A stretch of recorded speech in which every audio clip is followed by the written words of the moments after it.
Hi friends, কেমন আছো? আশা করি সবাই ভালো আছো, সুস্থ আছো। গিটির ডেলি ব্লগে তোমাদের স্বাগত। সবার প্রথমে সবাইকে জানাই শুভ নববর্ষ।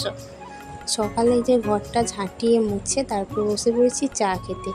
এখনও দেখো কত কাজ পড়ে আছে, জামা কাপড় কাচবো, বাসন পড়ে আছে, বাসন ধোবো, বোতলে জল তুলবো, ব্যাস।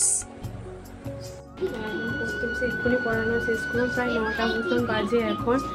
আর দেখতে পাবো কত কাজ পড়ে আছে, সব করি, তারপর পুজো করবো চান করে। ছেলেকে পড়িয়ে উঠে দেখো বাসনগুলো ধুয়ে নিয়েছি, আর জল বোতলে সব জলগুলো, খালি বোতলগুলো জল ভরে সব ঠিকঠাক জায়গা মতো রেখে দিলাম। আর কাপড়গুলো কেচে ঘর মোছা ডান্ডাটাও সেটাও ধুয়ে নিয়েছি ভালো মতন। তারপর চান করে চলে এসেছি।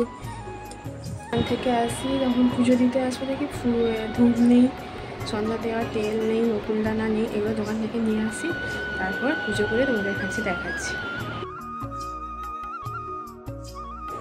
দেখো পুজো করাও কমপ্লিট হয়ে গেছে। তারপর আমি আমাদের এখানে পয়লা বৈশাখে আমাদের তুলসী মঞ্চে মনসা ঠাকুরের কাছে বসুন্ধরা ঝুলানো হয়।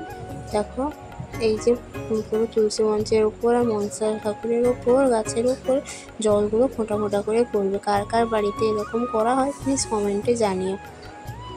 সব পুজো করে এরপর চলে আসবো রান্না বান্না করতে। আজকে রান্না হবে চিকেন, আর এটা তোমার দাদাভাই বেশি রান্নাটা করে, আর ও কিন্তু রান্নাটা দারুণ করে।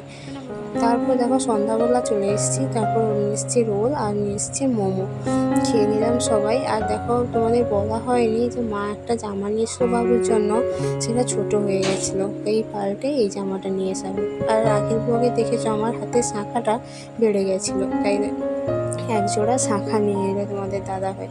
আর এখন আমি গ্রিন টি খাওয়া আরম্ভ করেছি।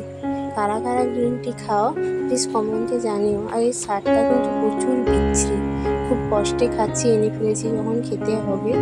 আর সব থেকে বড় কথা, তোমরা পাশে ছিলে বলে আজ আমি 1000 সাবস্ক্রাইবার কমপ্লিট করতে পেরেছি। প্লিজ আমার পাশে থেকো আর আমাকে সাপোর্ট করো। বাই বাই, আজকের মতো ব্লগ এই পর্যন্তই।